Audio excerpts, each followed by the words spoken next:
Soy Mark, tengo 32 años. Y durante la mayor parte de mi vida adulta, he sido el responsable de la familia, el hermano mayor confiable, el contacto de emergencia, el tipo con el que se podía contar para aparecer, echar una mano o, la mayoría de las veces, pagar la cuenta. Trabajo en TI. Vivo solo en un apartamento modesto pero limpio en Denver y no tengo hijos. No soy ostentoso. No soy rico, pero me ha ido lo suficientemente bien como para tener un colchón financiero y, desafortunadamente, mis padres se enteraron de eso muy pronto. El día de Acción de Gracias con mi familia siempre ha sido agridulce. Hay muchas sonrisas y fingimiento, pero bajo la superficie hay juicios, comentarios sarcásticos y resentimiento. Mi hermana menor, Rachel, es madre soltera de 3 hijos, que constantemente intenta dar lo mejor de sí mientras rota entre trabajos y novios. Mi hermano Eric, eterno fundador de startups, grandes sueños, ninguna estabilidad. Y mis padres, Karen y Jeff. Sí, su nombre real es Karen, y han hecho de su misión de vida apuntalar las decisiones de mis hermanos mientras tratan mis límites como simples sugerencias. Este año, Acción de Gracias fue en casa de mis padres, como siempre. Habían remodelado la sala con muebles nuevos, cortinas nuevas e incluso un televisor de 72 pulgadas. Rachel presumía de ello como si fuera suyo, y mamá no dejaba de repetir lo bendecidos que estaban. Guardé silencio, preguntándome cómo habían logrado eso con sus ingresos de jubilados. Comimos el habitual pavo seco y relleno de caja, y me fui temprano como suelo hacer, citando trabajo por la mañana. Pero algo me inquietaba, una sensación de hundimiento de que esta vez era diferente. 3 días después, en una tranquila noche de domingo, revisé mi tarjeta de crédito por costumbre. No esperaba mucho. Tal vez un cargo de gasolina, algunos comestibles. En cambio, vi un cargo de $2.342 de una tienda de muebles en la que nunca había puesto un pie. Confundido, entré en el estado de cuenta.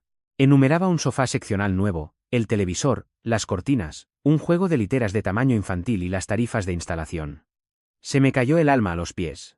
Llamé al número que figuraba en la factura. Una mujer amable confirmó que la entrega fue firmada por mi padre. Al principio, asumí que debía ser un error, una confusión con una tarjeta vieja, tal vez un fraude. Pero la tarjeta en cuestión era una en la que había agregado a mi padre como usuario autorizado hacía 2 años, tras su cirugía, cuando suplicaron ayuda con los alimentos y las medicinas.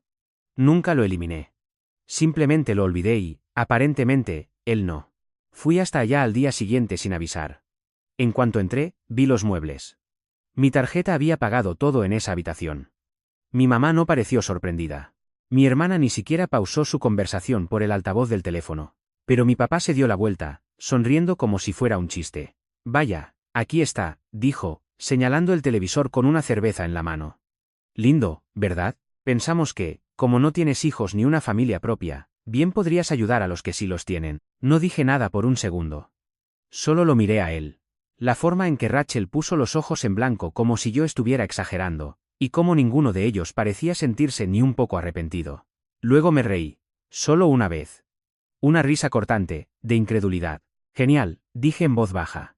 Entonces les encantará lo que viene después. Nadie preguntó a qué me refería.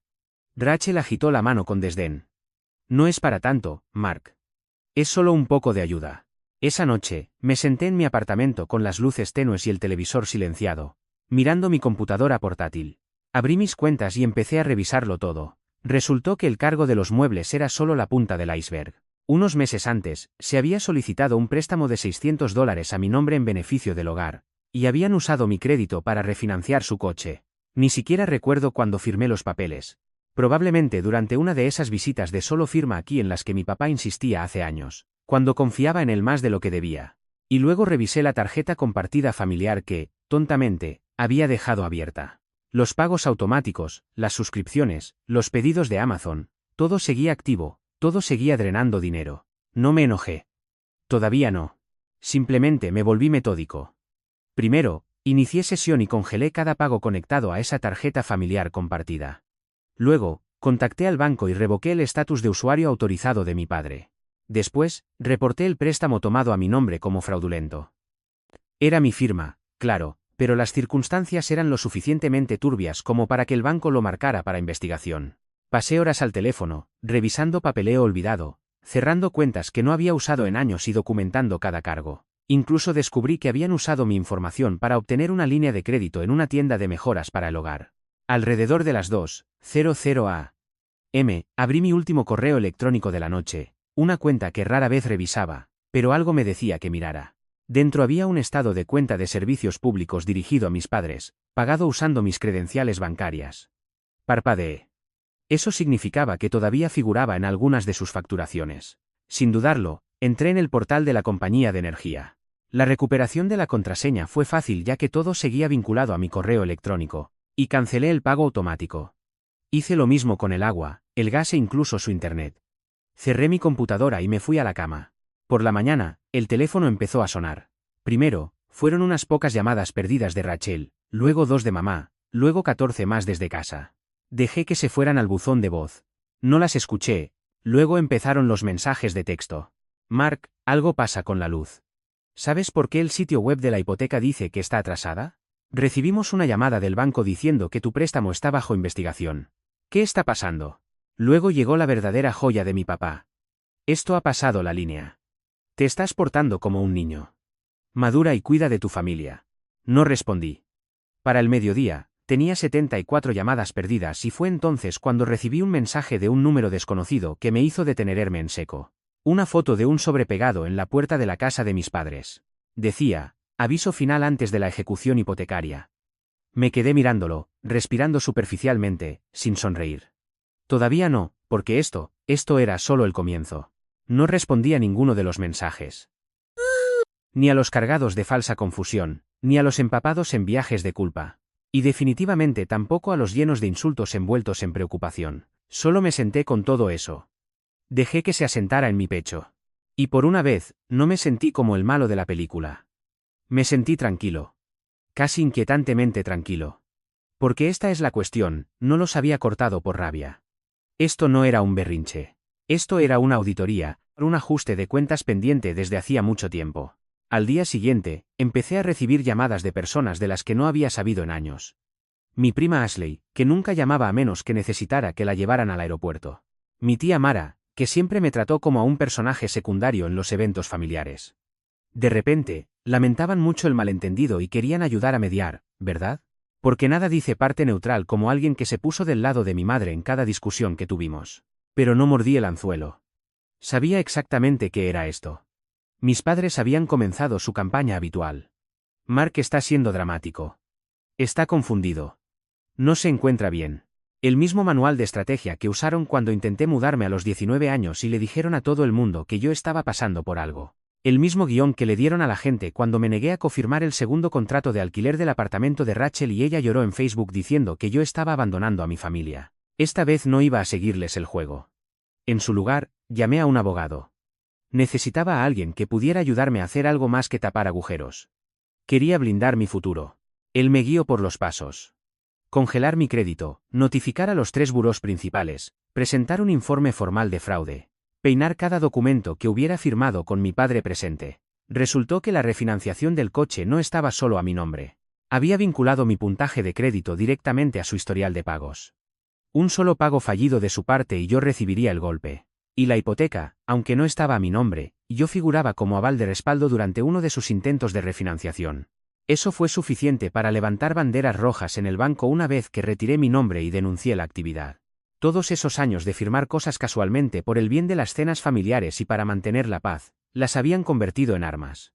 Mientras tanto, su casa, esa que compraron con arrogancia como un legado y que afirmaban que algún día sería nuestra, de los hijos.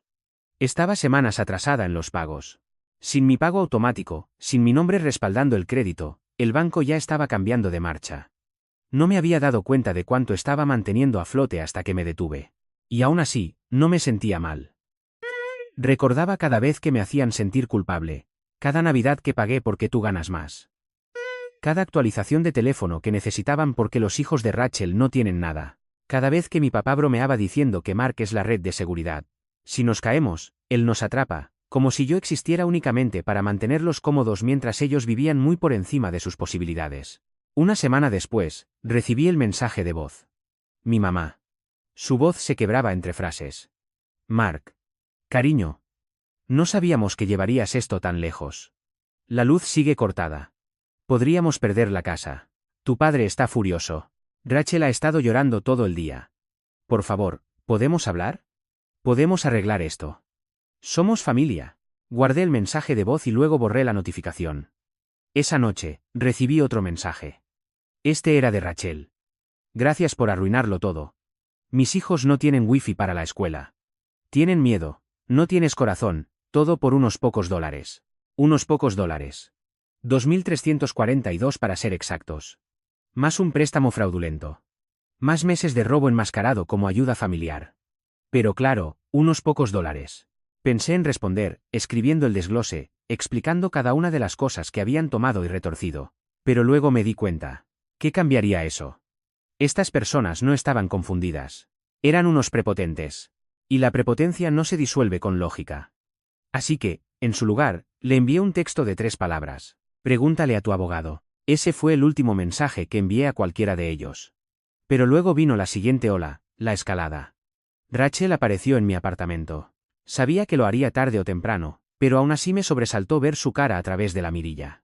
Sin aviso, sin mensaje, simplemente ella ahí, con los ojos rojos y sosteniendo una pila de facturas como si fuera evidencia en un juicio. No abrí la puerta. Solo la vi allí parada, murmurando para sí misma, golpeando cada vez más fuerte. Finalmente, deslizó un papel doblado bajo la puerta. Era una factura de la tienda de muebles dirigida a mí, ya que la financiación inicial se había procesado bajo mi nombre. Ella había garabateado arregla esto con marcador rojo en la parte superior. Escaneé el papel y luego llamé tranquilamente a la tienda, explicó el fraude. Les envié por correo electrónico el informe que ya había presentado con mi abogado y pedí que la cuenta fuera redirigida a los destinatarios legítimos. Completa con la firma de entrega y la captura de identificación. Luego, trituré la nota. Esa noche, recibí un solo correo electrónico. Sin asunto, solo una frase dentro. Te has enemistado con tu propia sangre. Buena suerte durmiendo por la noche. Era de mi padre. Lo miré fijamente durante mucho tiempo. Y por primera vez en mucho tiempo, dormí mejor de lo que lo había hecho en años. Pasaron 3 días. No más golpes en mi puerta. No más mensajes de voz, solo silencio. Al principio era espeluznante, como la calma después de una tormenta que no ha terminado del todo, solo que cambió de dirección. Pero no me engañaron. Mi familia no se retiró, se reagrupó. Así es como trabajaban. Cuando la confrontación fallaba, la manipulación tomaba su lugar. Pasé ese tiempo tranquilo poniendo en orden mi vida financiera. Cerré cuentas persistentes, cambié de banco, configuré alertas incluso para las transacciones más pequeñas. Incluso llegué a cambiar mi número de teléfono, algo a lo que me había resistido durante años. Se sintió dramático, pero la paz que siguió valió la pena. Por primera vez, no hubo llamadas aleatorias durante el almuerzo. No hubo textos con peticiones pasivo-agresivas. No hubo emergencias en medio de la noche que en realidad solo significaban que alguien olvidó pagar una cuenta y asumió que yo la cubriría. Aún así, una parte de mí permanecía alerta, esperando, porque no había terminado. Y tenía razón. Una semana después de que comenzara el silencio, recibí una llamada, no de ellos, sino del Departamento de Recursos Humanos de mi empresa. Aparentemente, alguien había llamado dando un soplo anónimo de que yo había malversado fondos de la empresa y estaba bajo investigación por fraude financiero. Era una tontería, por supuesto, y HH. Ya lo había marcado como sospechoso. Pero el momento no era casualidad. Podía sentirlo. Esta era su represalia de la única manera que sabían hacerlo. Mezquina, rastrera y diseñada para desestabilizarme. Pero subestimaron 2 cosas. Primero, que yo ya había informado a mi abogado sobre el posible acoso, y segundo, que yo ya había terminado de jugar limpio. Al día siguiente, mi abogado me ayudó a redactar una carta de cese y desistimiento dirigida a cada uno de ellos. Mi padre, mi madre y mi hermana. Formal, legal, clara. Cualquier contacto, indirecto o de otro tipo, sería documentado y seguido en los tribunales. Las envié por correo certificado, con acuse de recibo únicamente. Pero no me detuve ahí. Durante mi revisión financiera, descubrí algo inesperado.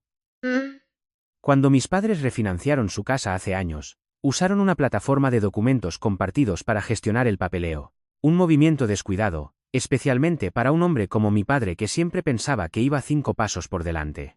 La plataforma todavía tenía carpetas abiertas, escaneos viejos, desorganizados, solicitudes de préstamos medio completas con números parciales de seguridad social, facturas de servicios públicos, incluso los documentos de los préstamos estudiantiles de Rachel. Y mezclado con todo eso, mi propia información bancaria, un rastro digital de cuándo, dónde y cómo habían usado mis credenciales para abrir la línea de crédito familiar. No era solo circunstancial. Era concreto.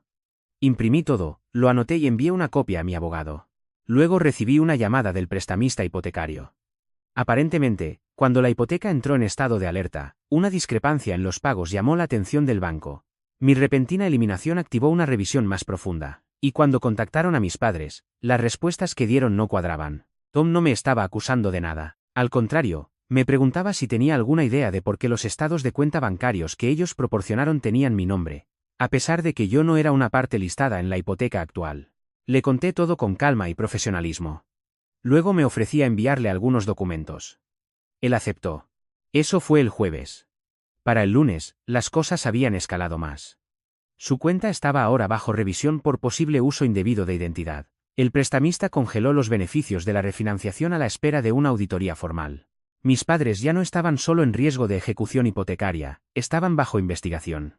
Y aún así, yo no había dicho ni una sola palabra a ninguno de ellos. Pero ellos rompieron el silencio.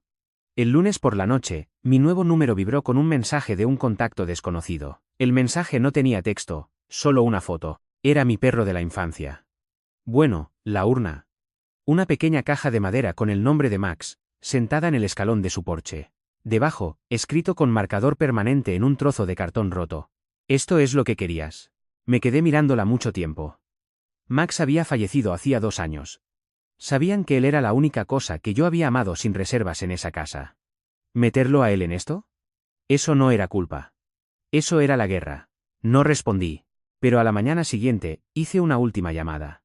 No a ellos, a la Asociación de Propietarios, HOA. Su casa estaba bajo una asociación estricta. Parte de la razón por la que me suplicaron ayuda con la refinanciación en primer lugar eran las multas por retraso y las deudas. Yo ya no tenía ningún papel oficial, pero todavía tenía copias de sus antiguas morosidades. Presenté un informe, no por mezquindad, simplemente con precisión. Documenté pagos perdidos, renovaciones no autorizadas y señalé posibles violaciones del contrato de arrendamiento basadas en un soplo que recibí de que estaban considerando alquilar una parte de la casa para obtener ingresos sin revelarlo. Luego me senté y esperé. El último dominó aún no había caído, pero ya estaba inclinado. Pasaron 2 semanas. 2 semanas de espera, de comprobaciones y de silencio antes de que la tormenta finalmente alcanzara su punto de ruptura. Estaba volviendo del supermercado cuando recibí la llamada, mi abogado de nuevo. Su tono era extrañamente ligero, casi casual.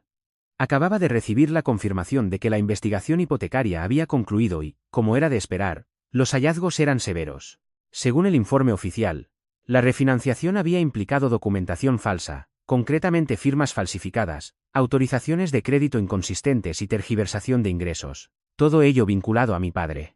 La cuenta se consideraba oficialmente en incumplimiento y los procedimientos de ejecución hipotecaria seguirían adelante a menos que se realizara el pago total en 30 días. Alerta de spoiler. No lo tenían.